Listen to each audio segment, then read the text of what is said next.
the National Senior Partner of KPMG Nigeria, joins us to discuss the state of doing business in that West African nation. Not only that, but I'm also joined by my colleague Wale Famurewa, who is based in our Lagos studios in Nigeria to participate in this discussion. Seyi, maybe if we can kick off with an overview of the Nigerian economy. It is one that has always been highlighted as a high growth region, one for great opportunity. Has 2014 been a year where we've seen some of that growth opportunity being tapped into? Yeah, certainly. I think so. I think, we've made a number of progress, in 2014. I think, the most important one, probably is the privatization of the power sector. I think, that has sent a real, good message, as to where we want to go with regard to that economy. Let's touch on some of the potential risks and threats to the Nigerian economic growth story. Boko Haram, again, making the headlines just yesterday with further attacks on women and children. And not only that, but Ebola as well. Has that played any kind of sentiment on the business environment? Let me start with Ebola. I don't think Ebola has been an issue for Nigeria because, we had an index patient, from Liberia. We quickly tracked that down. We controlled the situation. And I think, the World Health Organization has actually declared Nigeria an Ebola-free zone, Ebola-free country. If you take a look at Boko Haram, that's a different story. That's a human tragedy, and there's no question about the fact that there's been an impact. The dislocations, the inability of people to carry on their normal economic life, without any kind of disruptions, and don't forget, that's a rich agricultural area. So when you have those kind of uncertainties, there's no question about the fact, that is that a negative impact, on growth in Nigeria. All right, Seyi, Wale here from Lagos. Your thoughts on what is happening with respect to the exchange rate in Nigeria right now? You've obviously covered Nigeria for many, many years. And what do you say to people that are panicking right now? We see, for instance, in the stock market, a massive sell-off, the market down about 30% in this quarter alone.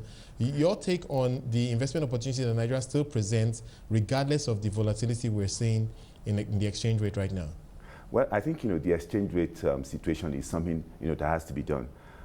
In my own opinion, you honestly have to have a devaluation of the exchange rate in order for us, to move forward, simply because of what we've seen, with regard to oil prices, and because, oil revenue is about 75 to 80%, of our foreign exchange earnings, So you had to take that, Now, with regard to what you're seeing on the stock exchange, and, the bearish mood now, my own opinion basically is that it actually provides an opportunity, to get, good fundamental assets, at very cheap prices. If I was an investor, I would be taking a look at those kind of opportunities, and putting my money there, because if you have very good fundamental stocks, there's really honestly no need to panic. If we go back to the theme of oil and gas, which you alluded to a moment ago, does this reiterate the fact that Nigeria does need to, again, diversify its economy and lessen the reliance on that particular sector? Yeah, obviously, you need to diversify. When you talk about the issue of diversification, there's no question. You see, you talk about diversification, and it's like, it's like motherhood. You need to. I think, the key basically is to say, look, what do we do to make sure, that we diversify the economy? So if you ask people in the private sector, they will tell you a lot of, some issues, that need to be tackled, and some of them we're tackling. Don't forget, diversification is hard, okay? You have to put the policy in place, and it has to be pursued consistently for a long time. If you ask people in the private sector, for instance, they'll tell you, look, we need to do something about infrastructure. Power is the obvious, is the obvious example. We've moved along in that direction, like I said, by privatizing the power sector. So you need to do that, But if you take a look at infrastructure, that's not the most important thing. That's not the only thing, You also have to have issues about road, rails, and of course, also education. You have to provide, the industry with people that are functionally literate, that can functionally do the things, that the private sector, wants to do. And that means, for government, you have to make sure, that a lot of the money that you spend is going in the direction of capital expenditure rather than recurrent expenditure. So you've got to, really handle that area. You've got to say to yourself, how much money are we putting in improving infrastructure, through that. then, that's one category. Another bucket basically is to say, look, what happens in the, in the regulatory environment. You can't say to people, look, listen, establish an industry, and then next day, you begin to give import waivers that basically undermine, what they're trying to do.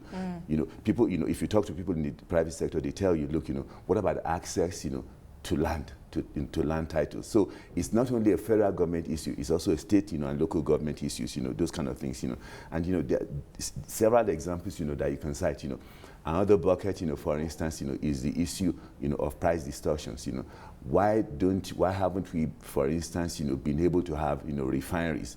We've given a lot of licenses to people to have refineries, and they haven't, been able to do that. Why? Because, we control the prices, So you've got to make sure, that those kind of, price distortions, are addressed.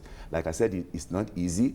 But you've got to put the policies in place, and you've got to pursue them consistently over a long time ago, and that's how you get diversification. You can't get diversification of the economy by just talking about it, and it's a long process. Exactly. Right. Seyi, we have less than a minute for this, but if you look at policy reforms in Nigeria right now, what for you is the major bright spot that you think investors should be paying closer attention to? We know, for instance, that there is power reforms going on, but of course there are several other reforms across different sectors. You mentioned land, for instance. Many people hoping that they will see some reforms in that respect.